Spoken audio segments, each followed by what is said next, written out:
Does your coloring look a little flat, even though you're making your shadowed areas darker? This simple introduction to the concept of underpainting will help you step up your game.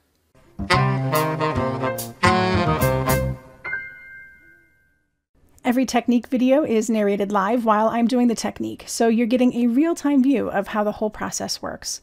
Pull out the supplies I'm using and create right along with me, pausing as you need.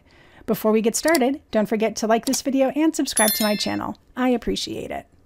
When you look at an object in real life, when you get into the shadows, is it truly just a darker hue than what the actual object is? Say, for example, you have an orange.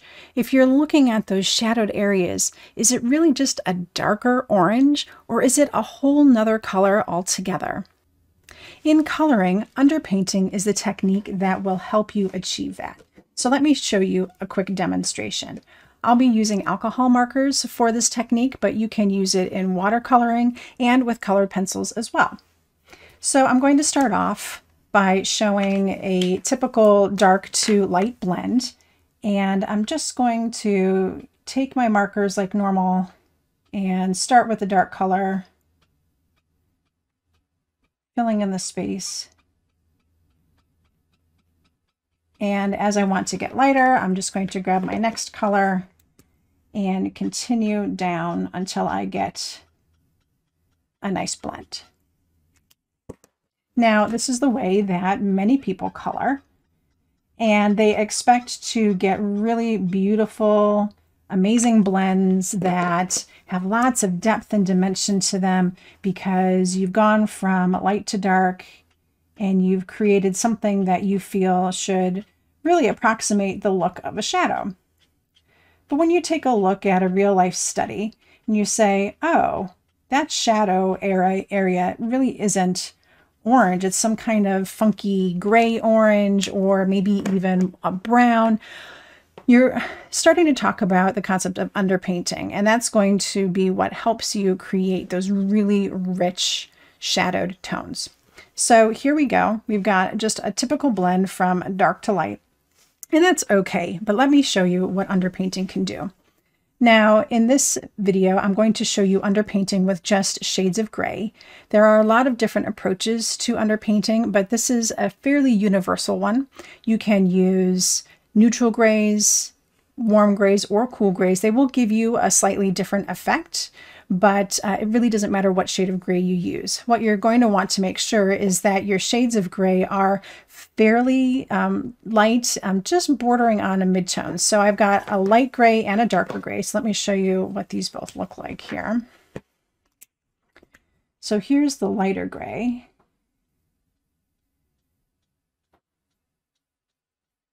And if you're going to be working with a dark color like this orange ends up being pretty dark, you might want to add a slightly darker gray to this as well. So basically coloring in gray first. So there's my darker gray and my lighter gray. Now I'm going to start adding my color over this and watch what happens. So we're going to go directly over this.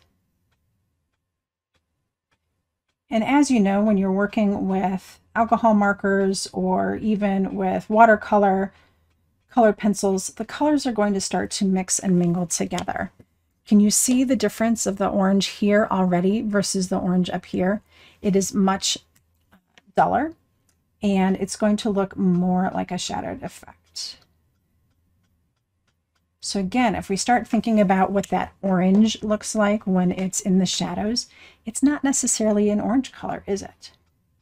Maybe it is kind of a dull orange, a gray orange, or a brown. This almost makes a little bit of a brown color, so that's why that works out pretty well.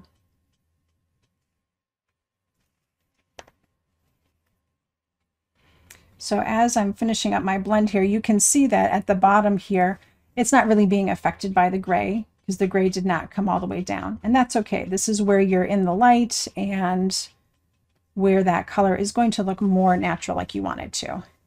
Can you see the difference? This is our underpainted version, and this is our non-underpainted version. This has a lot more drama to it, and it's what's going to make your colored images stand out from the rest. So let's take a look at a real example with this image. So I've taken the time to color in the left side here, and this was colored just plain without any underpainting. So using this technique with just the darkest to lightest in both the blue-green colors and the orange color. All right, so this is what it would look like without underpainting. So let's underpaint on the right side here, and I'll show you what that looks like. Now I've got a lot of the underpainting already in place, so I'm going to start with this darker shade, gray, and just kind of put that in a few places where I think that should go. And then I'll come in with my lighter shade and extend that out in any areas that need to have just a little bit more. Especially under here, there's going to be a lot of shadowing underneath the cup holder, right? So we really want to indicate that this is going to be very shadowed by adding a whole lot of gray. All right, and then back here too, this whole cup almost is going to get colored in the gray because that's really going to get shadowed. Now, it's not limited to orange. We can use gray with any color. So I'm going to also show you what that looks like with the blue-green. And you can see I have some underpainting done up here on the carrier as well. All right, so now that our underpainting is in place, let's do some actual coloring. I prefer to work dark from light. I think this works best for me. I don't have to go over my colors 2 or 3 times. I can just put my darkest color in and then work into the lightest, and that works really well. So I'll go ahead and start with my darks. And this is just coloring like normal. Once you have the underpainting in place, there's really no thought. Continue doing your coloring process like you normally would. All right, so there's my dark orange. I'll move into my medium orange.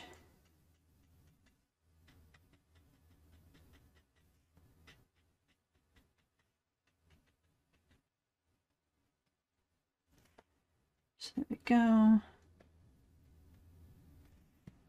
And then my next lightest orange, we'll just finish up our cup in the back here. See, it's pretty dark back there. Exactly what we're going for. It's going to be dark underneath our carrier, so we're not going to go into that lightest color at all.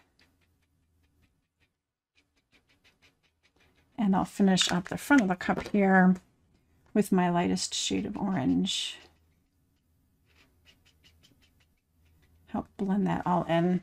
And there we go. So you can really start to see the difference. There's lots of nice shadowed looks over here on the sides. It's nice and dull. You can really feel like, oh, I'm going to pick up that cup, and it's like really back there, versus this that's just a darker shade of orange. Okay, so let's look at the blues. Same thing here. Again, you'll go ahead and take your darkest hue, pop that into just the few little places that it needs to be. I can even do just a little bit here. There we go. And then, of course, moving into our next lighter hue.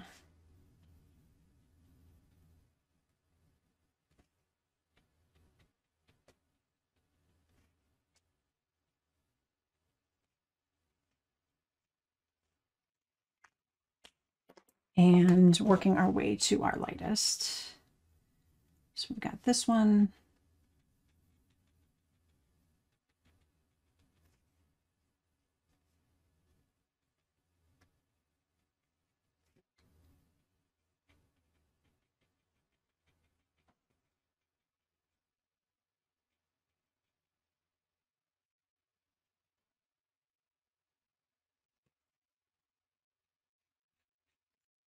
And then, of course, our lightest color to finish it off.